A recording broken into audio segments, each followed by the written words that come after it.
Jack, assalamualaikum. Balik lagi sama gue, Ilan Alkatiri, Persija Insight. Oke, di konten kali ini gue akan membahas racikan terbaru Thomas Doll. Waduh, ini penting banget. Dan gue juga akan menuangkan analisa gue, pendapat gue tentang strategi dan formasi yang harusnya Persija pakai. Menurut gue, biarkan ini ada di hayalan gue dan kalian menikmati apa yang gue pahami. Mau itu benar, mau itu enggak apa-apa, tapi gue udah menuangkan apa yang menurut gue terbaik. Lo nanti nilai, lo lihat, lo nilai, menurut lo masuk akal atau enggak, atau lo punya strategi sendiri yang lo bisa tuangin di kolom komentar. Nanti kita ngobrol di situ. Sebelumnya, jangan lupa sholat. Gue gak akan lepas ngingetin kalian ini. Pause video gue, sholat dulu, balik lagi baru nonton gue. Setelah itu, lo jadi nontonnya dengan tenang. Mantap, Jack. Gue akan mulai langsung, gak akan basa-basi, gak panjang-panjang. Jadi Persija akan menghadapi Persita Tangerang. Yang Persita ini yang terakhir kasusnya itu supporternya ngelempar bis. Nanti gue juga akan bahas ini di tengah-tengah. Udah ada yang jadi tersangka dan lain-lain. Nanti lo jangan di skip makanya. Lo satu-satu lo ikutin. Karena ini semuanya padat, merayap. Oke. Thomas Doll akan menyajikan racikan barunya. Mungkin racikan barunya sama gue, mungkin enggak. Tapi nggak apa-apa, sama-sama menyajikan racikan baru. Formasinya karena ada kedatangan Witan Sulaiman. Pasti ada gaya baru, karena gini, biasanya kalau pemain baru datang ke satu tim, dia bisa dianggap, walaupun bagus ya, dia bisa dianggap mengganggu stabilnya tim itu. Misalkan Persija lagi bagus nih, tektoknya lagi cakep banget, penyerangannya lagi rapi. Tiba-tiba ada pemain baru yang dia belum bisa menyesuaikan, misalkan, itu dianggap mengganggu. Jadi agak lama memang proses untuk bersatunya. Mungkin butuh beberapa minggu untuk latihannya. Makanya yang gue tahu ini Thomas Doll bukan tipikal pelatih yang cepet-cepet mainin pemain baru. Kecuali Aji Kusuma. Dia ngomong, Aji Kusuma ini terpaksa harus dimainin karena nggak ada pilihan lain waktu itu. Kalau nggak salah pas Yusuf Helal lagi di timnas ya, lagi di Bahrain deh. Jadi Witan Sulaiman kemungkinan main dari bangku cadangan pun ada. Jadi gue belum bisa memastikan kalau dia akan inti. Harusnya dengan kualitas dia itu kalau gue jadi pelatih ya gue taruh inti aja, jago. Harusnya kayak begitu. Tapi nggak tahu penilaian Thomas Doll. Yang gue lihat dari dia karakternya biasanya nggak langsung mainin pemain baru langsung karena takut mengganggu kestabilisasi pemain yang lain. Mungkin begitu. Oke. Jadi dari 7 pertandingan terakhir atau 6 atau 7 lo bisa cek sendiri nanti, mungkin gue tampilin rekornya di sini. Ntar gue SS dari Fotmob. Persita trennya lagi nggak bagus. Oke, dia lagi nggak menang-menang, bahkan dia kalah. Yang terakhir dia seri lawan Persikabo. Nanti gue akan tampilkan juga statistiknya. Jadi memang trennya lagi grafiknya lagi turun dia. Sedangkan Persija grafiknya lagi naik. Gue nggak mau prediksi skor berapa lagi. Karena setiap gue memprediksi skor, hasilnya kurang maksimal. Jadi banyak dari anak-anak Jackmania bilang, Bang, lo jangan prediksi udah. Lo cukup ngomong aja jangan prediksi. Karena meleset mulu. Kurang ajar. Tapi gak apa-apa, kesian. Karena itu sohib-sohib gue. Jadi trennya lagi menurun. Gue gak mau ngomong gampang. Tapi ya begitulah udah. Jangan takabur, gak boleh. Jadi kita harus tawakal, jangan takabur. Itu pelajarannya. Terus Persita, kenapa gue yakin? Cuman keyakinan boleh dong. Maksud gue nggak ngomong Persija pasti menang. Gue nggak bilang begitu. Insya Allah Persija menang. Sama kayak halnya kemarin gue bilang, semoga Persib kepleset. Ternyata nggak. Mampus gue. Diserbu dari segala lini. Di TikTok gue, di Instagram gue, di YouTube gue, isinya dia semua. Anak-anak bobotoh. Tapi komennya, gue salut, komennya itu bercanda juga. Jadi sekarang cywarnya perang urat sarafnya ini udah dewasa banget, nggak ada kata-kataan, nggak ada yang caci makian. Bahkan dia terhibur juga, dia bilang, Bang, kalau cywar kayak gini oke, ini kita anggap lucu-lucuan, seru Bang. Dia ngebales lagi, diambil video gue kurang asem, diedit. Pas gue ngomong mudah-mudahan karena dia akan melawan PSM Sleman, langsung muncul skor dia menang 2-0. Banyak banget. Di tag Instagram gue gak semuanya gue repost. Malu gue. Tapi gak apa-apa. Biarin dia girang karena insya Allah besok. Insya Allah. Besok kita lawan Persita, insya Allah kita insya Allah menang. Nggak takabur itu. Itu berharap. Jadi jika Allah mengizinkan, biiznillah, mudah-mudahan. Bismillah, biiznillah, insya Allah. Lalu Google deh. Oke. Sampai mana tadi? Gue lanjutin. Kaos gue keren ya, legend. Ini produknya Joners kalau nggak salah. Joners. Gue setiap bikin konten ditanya, Bang lu pakai baju apa ya? Belinya di mana?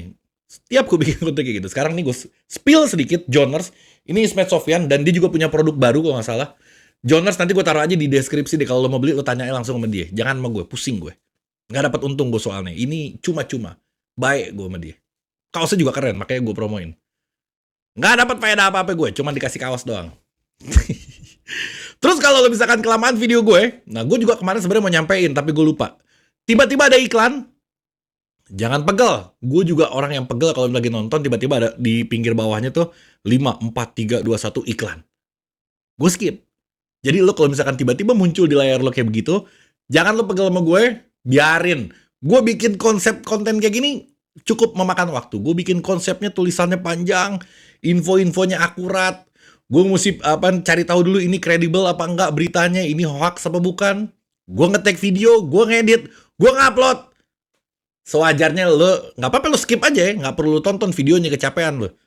Muncul videonya 5, 4, 3, 2, 1, jabret lo pencet skip, biarin aja. Nanti tibang begitu doang gue minta tolong email lo. Lo nonton gue, lo pencet skip, baik gue kurang apa email lo. Lanjut lagi. Aduh, total 7 pertandingan.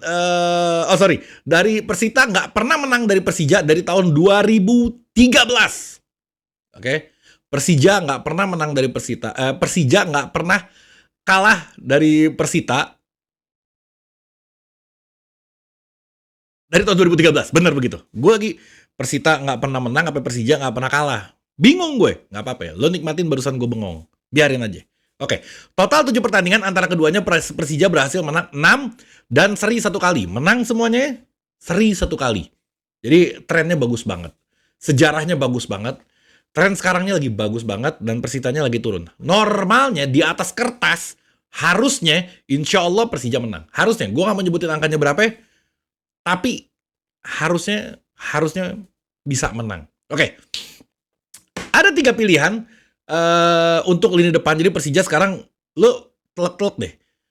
Persija ini skuadnya dalam sekarang loh. Dari pemain intinya, pemain cadangannya, skuadnya keren. Sekarang ada yang dari lini depan aja gue bahas. Ada 2 pilihan di lini depan, ada Yusuf Aji sama Rico yang sering dipakai Thomas Doll. Yang pilihan keduanya lo bayangin, ada Osvaldo, Witan, Kremencik. Kalau babak 1 ini nggak jalan, dimasukin babak yang kedua, pilihan yang kedua, Osvaldo, Witan, Kremencik, ganti 3-3-nya masuk. Lo bayangin kualitasnya, sama aja kualitasnya sekeren itu. Jadi Persija nggak kekurangan pemain bagi gue. Harusnya Thomas Doll girang mempunyai materi pemain yang seperti ini. Keren. Yusuf Aji Rico atau Osvaldo, Witan, Kremencik. Thomas Doll kerepotan, dia bingung di antara kedua pilihan ini, tapi gue punya sedikit gambaran. Gue ambil iPad gue dulu, gue rekam layar gue, nanti lo bisa menikmati hasil rekamannya ada di sini nanti. Sabar, gue nyalain dulu, gue buka dulu. Tungguin. Jangan ngeluh aja, ada iklan ngeluh, gue bengong ngeluh. Nikmatin aja, biarin. Oke. Terus yang pasti ya, sebelum gue ke gambarnya, yang pasti Aji akan kesingkir karena saingannya Witan, agak berat memang. Terus kemungkinan Witan, Yusuf, Rico. Ini untuk gambaran sebelum ilustrasinya gue tampilkan. Ada kemungkinan juga Rico yang akan mundur dengan bergantian dengan si Rio Fahmi. Ini gue rekam sekarang, sebentar. Gue rekam dulu layarnya. 3, 2, oke, gue tampilin. Lo udah ngeliat formasinya kan? Waduh bang, ngarang lo formasinya. Nggak apa-apa. 3-5-2. Biasanya 3-4-3, biasanya 5-3-2. Sebenarnya kalau 5-3-2 mau apapun itu, tetap jatuhnya 3-5-2 pas nyerang. Pas diserangnya 5-3-2. Gue punya gambaran, hayalan gue. Lo nikmatin aja. Nanti lo koreksi kalau ada yang menurut lo lebih bagus begini. Gue lebih suka. Nanti gue akan bahas itu di konten berikutnya. Oke. Jadi kalau di lini belakang ada Hansamu, Kudi, Ferrari, ya salam. Ini nggak usah dibahas, dia mah udah aja di situ. Kenapa Rico ada di sebelah kanan? karena Rico bisa bertahan juga. Terus Rio Fahmi kalau disandingkan sama Rico pasti Rico yang unggul. Jadi Rico yang harus diutamakan. Kenapa 3 dan Witan ada di sebelah sini? Gue kasih tahu. Jadi Reski Fandi ini dia kan sama Hansamu ini kan lebih ke bertahan ya. Jadi posisinya nanti dia di sini nih. Oke. Witan ini nggak banyak bertahan. Kalau menurut gue, ini lu jangan bilang gue so tahu. Kalau menurut gue Witan ini nggak perlu bertahan. Sebenarnya gue mau naruh 3 di depan. Agak bingung kalau misalkan Yusufnya harus ada di sayap kanan atau si Witannya di playmaker. Nggak masuk, nggak bisa posisi kayak gitu karena Witan cenderung di sebelah kiri. Oke, jadi manfaatnya apa? Hansamu tadi sama Rizky Fandi ke bawah. Kalau nyerang, sekarang kita bahas kalau nyerang. Kalau nyerang ini kan Firza Andika biasa maju ke sini kan. Nah, dia ini nggak bisa tektokan sama Kremencik karena Kremencik ini dia biasanya target man. Dia nggak mungkin turun untuk ngambil bola. Jadi Witan ini yang akan ngebantu Firza Andika tektokan buat dapat ngumpan atau layoff passing tusuk ke dalam. Untuk sebelah kirinya begitu. Sekarang untuk sebelah kanannya, kenapa Rico sebelah sama Reski Fandi? Reski Fandi nggak perlu ngebantuin Rico untuk nyerang. Tapi Reski Fandi umpan-umpan terobosannya juga bagus banget. Makanya Reski Fandi disandingkan sama Rico di sebelah kanan. Bukan Reski Fandi di sebelah kiri. Atau Hansamu yang di sebelah kanan. Karena Hansamu passingnya... bukan Hansamu. Kenapa jadi Hansamu gue? Hanif Syahbandi. Allahu Akbar. Gak apa-apa udah. Daripada gue mesti ngulangin video, gue mesti ngedit. Capek gue. Ini kita ganti jadi Hanif Syahbandi. Anggap aja Hanif Syahbandi. Kenapa Hanif Syahbandi gak di sebelah kanan sama Rico? Karena Hanif Syahbandi operannya gak sebagus Reski Fandi. Jadi Reski Fandi diharapkan bisa ngasih umpan lambung ke Rico. Atau kebiasaan abang Ucup kita ini, Habibi, kebiasaannya dia suka turun juga ke bawah dan dia bisa tektokan sama Rico. 1-2 ke sini yang dilarang lagi main PS2, 1-2 kita pakai di sini. Habibi turun ke bawah, 1-2 Rico lari ke sini dan diumpan ke sayap. Kremencik ke tengah, lalu dihantem sama si Kremencik. Harapannya seperti itu. Jadi makanya kalau misalkan Kremencik di sebelah kanan sama Rico, kalau di Kremencik di sebelah kanan sama Rico, Kremencik nggak bisa main kayak Yusuf Vela turun ke bawah buat passing. Dia target man banget soalnya. Jadi lebih baik Yusuf Vela yang turun ke belakang karena dia bisa dribble, sering banget dia turun ke belakang. Tektok sama Rico 1-2 dan Rico ke sayap dioper. Dari sini dihajar langsung ketemu Kremencik. Mudah-mudahan Kremencik subur. Kalau misalkan kayak gini, ini bakal keren banget. Ini dia Hansamu gue tulisnya. Kenapa jadi gue bingung ya? Harusnya Hanif Syahbandi. Oke, terus dari apanya lagi? Dari sisi bertahan ya biasa lah. Kalau sisi bertahan tadi balik ke sini, Hansamu sama Rizky Fandi, Rico turun ke belakang, Firza turun ke belakang. Rico bagus dalam menyerang dan bagus dalam bertahan. Makanya Rico yang dipilih bukan Rio Fahmi. Firza Andika nggak tergantikan. Tadinya gue mau taruh Witan di posisi Firza Andika, tapi Witan ini bertahannya gue nggak tahu bagus apa enggak. Nyerangnya di atas rata-rata. Tapi kalau Rizky Fandi ini nyerangnya bagus, bertahannya bagus. Fungsinya Firza Andika, fungsinya Firza Andika ini untuk tektokan sama si Witan Sulaiman, bukan Rizky Fandi. Oke, ini opsi pertama. Kalau misalkan Aji yang masuk, ya berarti Yusuf yang digantung atau Kremencik yang digantung. Nggak begini formasi langsung berubah jadi 3-4-3. Mau gue jelasin lagi? Nanti di video berikutnya. Capek gue ngeditnya. Jadi, belum gue matiin nih. Ntar gue matiin dulu. Jadi kayak gitu bayangannya yang menurut gue terbaik untuk Persija nanti ketika melawan Persita. Kenapa 3 di tengah? Karena Persita ini dia pakai formasi 4-4-2. Kalau nggak salah, bentar gue lihat. Iya, 4-4-2 formasinya. Kalau 4-4-2 berarti kan sayap kanan, sayap kiri, di tengahnya 2. Nah, 2 orang pemain tengah dia akan melawan 2 orang pemain tengah kita yang mana itu adalah Hanif Syahbandi sama Rizky Fandi. Ini bisa dilawan. Kan gue bilang di video sebelumnya, kalau tengah musuhnya 3, oke, kita nggak bisa pakai 2 karena kita akan kalah jumlah. Dan kita nggak bisa gantung si Yusuf Vela di playmaker karena bakal dikepung dari tengah sama dari backnya. Jadi kalau 2 lawan 2, gue yakin banget kita akan lebih leluasa. Kita akan lebih leluasa untuk bermain bola di lini tengah, apalagi tengah kita banyak banget, 5.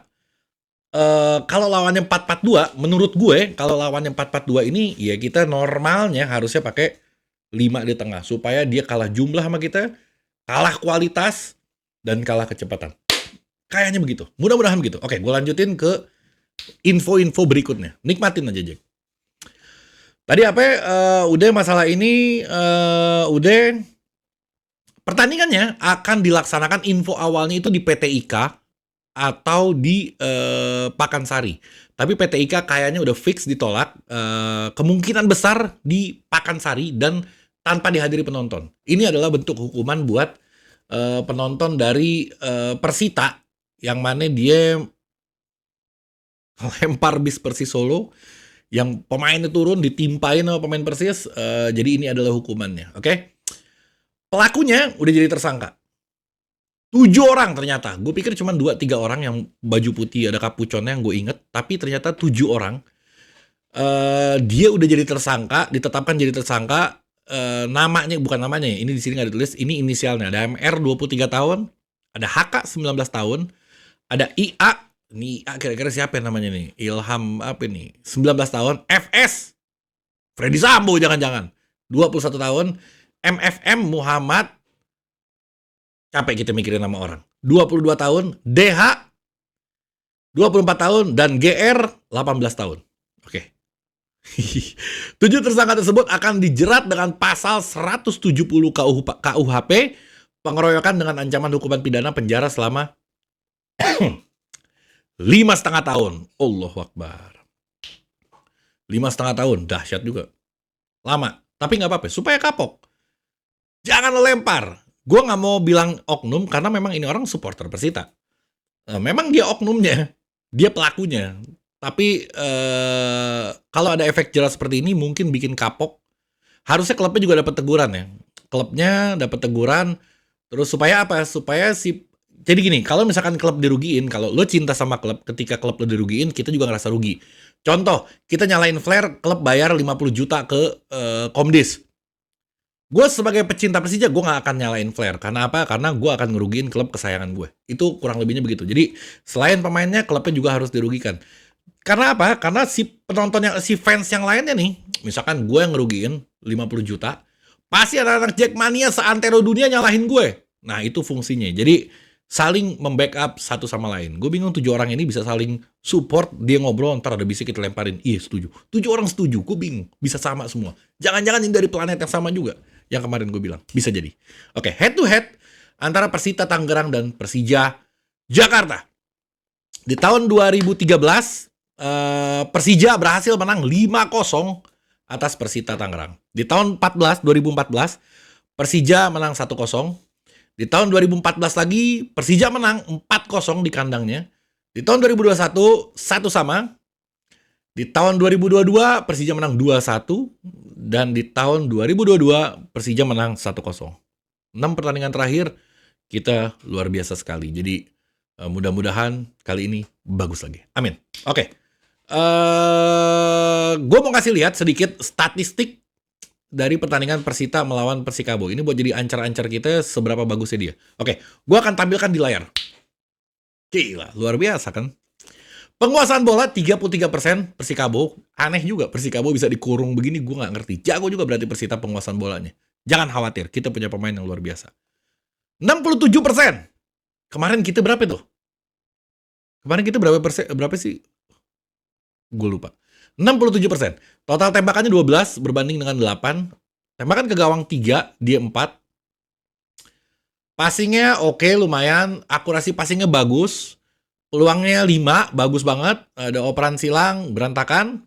Jadi nggak perlu dikhawatirin dari sayap, karena dia main dari tengah. Jadi 3 back kita ini, Rico dan Firza Andika ini nggak capek untuk nyerang sayap ya, karena dia biasanya nyerang dari tengah. Oke, tackle-nya standar, intercept-nya standar, sapuannya standar. Jadi itu adalah statistik dari Persita Tangerang. Oke, yang terakhir adalah yang terakhir adalah kutipan dari Witan Sulaiman ketika dia latihan pertama kali bersama Persija Jakarta. Terakhir ada kutipan tentunya, dia bilang nih. Gue baca judul nih. Tentunya sangat senang bisa bertemu dengan rekan satu tim, para pelatih dan official. Tapi saya harus adaptasi lagi karena baru sampai di Indonesia beberapa hari yang lalu. Ucap Witan usai selesai. Jadi yang gue bilang tadi, dia harus adaptasi sesuai dengan yang Thomas Doll mau. Jadi nggak sembarangan datang. Dia juga harus adaptasi dulu, harus terbiasa dulu bermain. Nggak bisa ujuk-ujuk datang langsung main karena belum nyatu. Oke, terus dia menyebutkan tidak terlalu banyak perbedaan berlatih di Persija dengan beberapa klub di Eropa yang pernah dibelanya. Jadi sama aja menurut dia. Karena Persija pelatihnya juga Eropa, mungkin di atas rata-rata, di atas skillnya, di atas pelatih dia yang ada di Eropa. Thomas Doll nih bos. Jadi menurut dia sama aja polanya, sebagus itu maksudnya berarti. Saya pikir sama saja karena kami sama-sama latihan sepak bola yang pertama. Pasti, lo di situ nggak mungkin bukan latihan sepak bola. Di Persija saya dilatih oleh pelatih yang pernah melatih klub di Bundesliga, di atas klub dia sebelumnya. Sehingga materi yang diberikan di Persija dan klub saya sebelumnya hampir sama. Oke. Itu adalah info untuk hari ini. Besok lawan Persita, semoga kita bisa 3 poin lagi, naik lagi ke atas. Kedinginan lagi, ya udah, mudah-mudahan kayak gitu. Oke. Persija Insight. Mengondur. Mundur dulu.